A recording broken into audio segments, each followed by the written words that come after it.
The little exercise that I invite you to do by yourself, make 2 circles.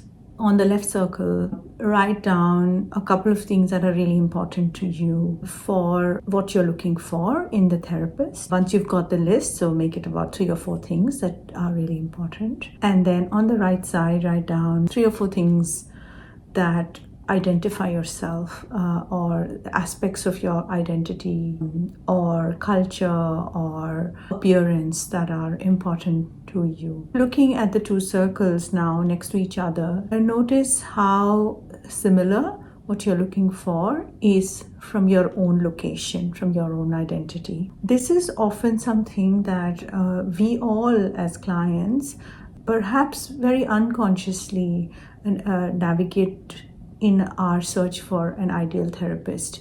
We would like someone who is, if not similar to us, but much more closer to how we appear in the world, how we speak, what kind of context we come from, what kind of backgrounds, and our own histories. While some of the requirements there are really important, not all are necessarily offer you your needs for being seen, for being met, for being understood. For example, you may find a therapist who meets all of those criteria that you have written, but in the session, for example, you start to feel less than. You start to notice the very strong power dynamic that is happening between you and them. And then perhaps that's an opportunity to pause and either, if there's enough safety in that relationship, ask or wonder about how you're feeling, or to really go back to, the literal drawing board. So this assumption, for example, like if I identify myself as a person of color, that I should and could only work with people of color is perhaps not necessarily true, because what I bring on the table, and I'm sure this is true for other people who are from different places, is a certain lens, a certain frame, a certain perspective, certain ways of looking at their experience, of how to find and map the commonalities, how to be aware of the differences.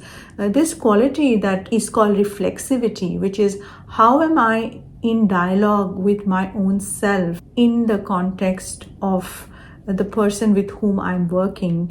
And in that way of working, how can I as a therapist be accountable for what I'm expecting for the client to do, the work that they need to do in order for me to support them. And that, in other words, is called the labor. And we're not needing as therapists for clients to do the labor, but the reverse is also true, that certain clients do not even want to move away from comfort zone, perhaps unexplored, of race relationship or differences, and perhaps even unconscious bias. I have had many clients who have decided not to proceed with me even without giving me a chance.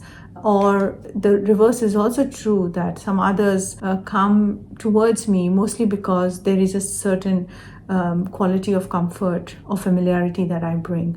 I think being on the binary of either or can not necessarily be supportive of what your needs are. So if you're a client, I think in today's time with so much information on social media, reflect on what it is that you're looking for and how much of that is certain kinds of stereotyping that you may have assigned based on how someone speaks or looks or appears in your experience. And then as a therapist too, focus on building reflexivity in yourself. So along the way, you are pausing every time, noticing when a client feels not understood or they feel like they are working really hard to make you understand their experience, their world, and that perhaps you are reinforcing by the kinds of questions you're asking. And that work has to be done by you looking at what aspect of that experience can you relate to, and how could you relate to that, or how can you build your own capacity in that area. I have noticed that a lot of emotions have come up for me in